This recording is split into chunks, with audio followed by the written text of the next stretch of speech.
It started with a single unread message, a simple, trembling line of text that could have changed everything if only he had seen it sooner. Please call me Ethan. It's important. But Ethan Carter, the 33-year-old CEO of Carter Innovations, didn't even notice. His world was made of glowing screens, endless meetings, and deadlines that devoured sleep and sanity. The messages kept piling up, notifications silenced under the Do Not Disturb mode of his phone, one after another, from the same contact. Mia Thompson. Mia wasn't just another employee. She had been with the company since the early days. The one who stayed up late helping him design presentations. The one who remembered his coffee preference even when he didn't. The one who never complained even when he snapped at her in stress. But lately, Ethan had grown distant. The company's investors were pushing hard. His reputation as a ruthless perfectionist had earned him the title, the Iron CEO. He wore it like armor, unaware that it was turning him into something cold and hollow.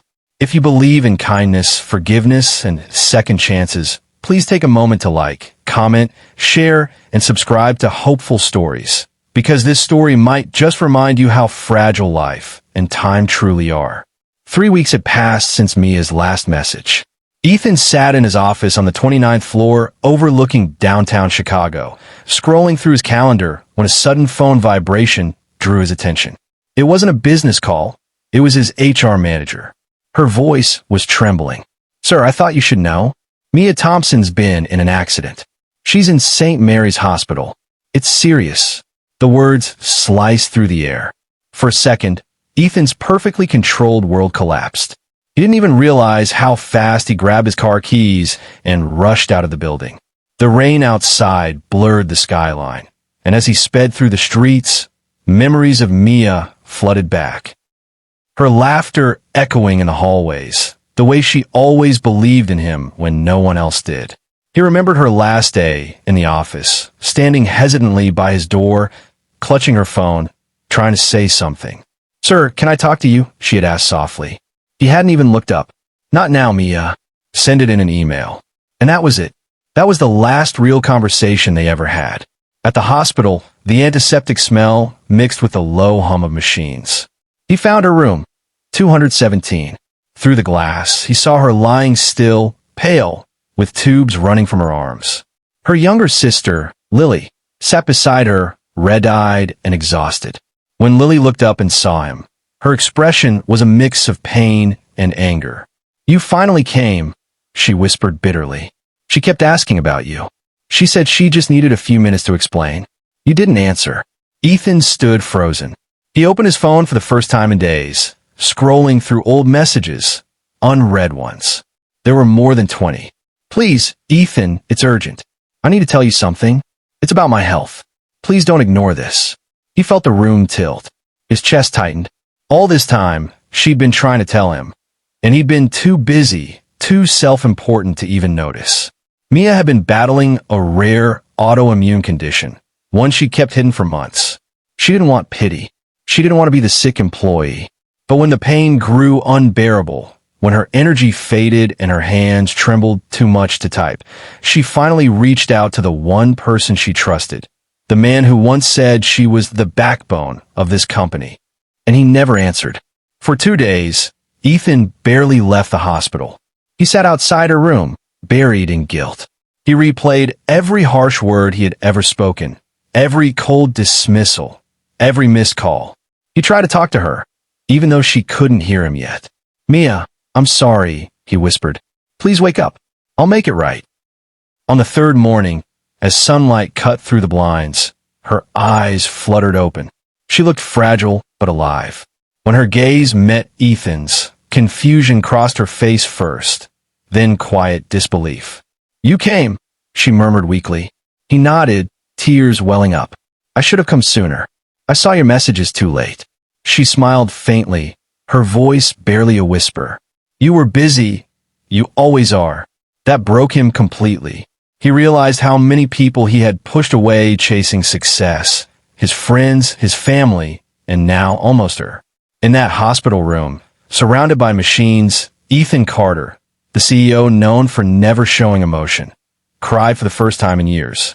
Over the next few weeks, Ethan became a constant presence in the hospital.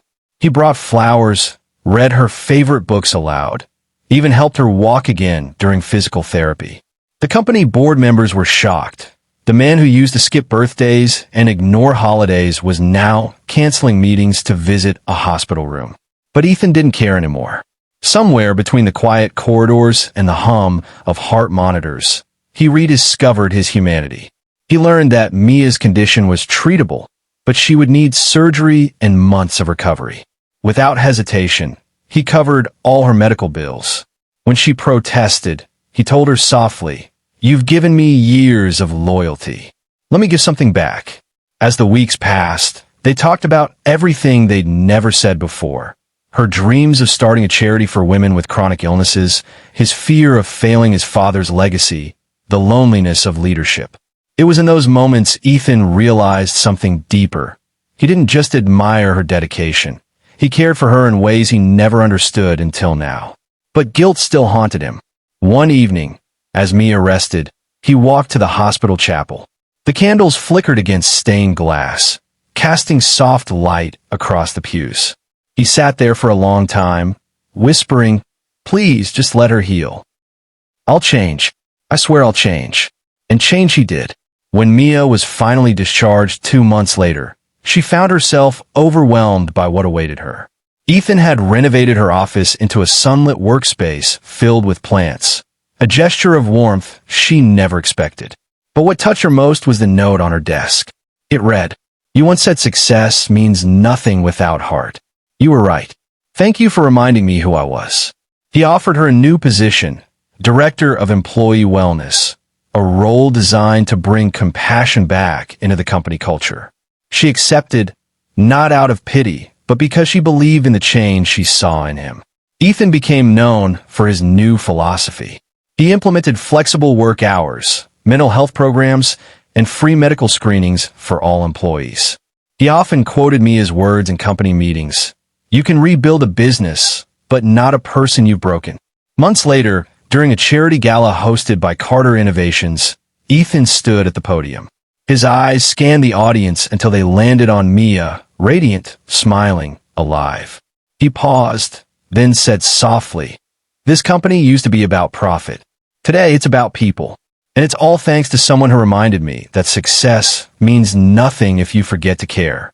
The applause that followed was thunderous, but all Ethan could see was her smile.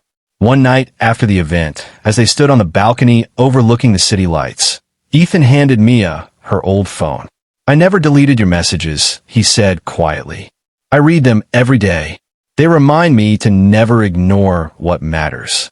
Mia looked at him, her eyes soft but steady. "Then promise me something," she said. "Promise you'll never let work blind you again. Life doesn't wait for anyone." He nodded, his voice thick. "I promise."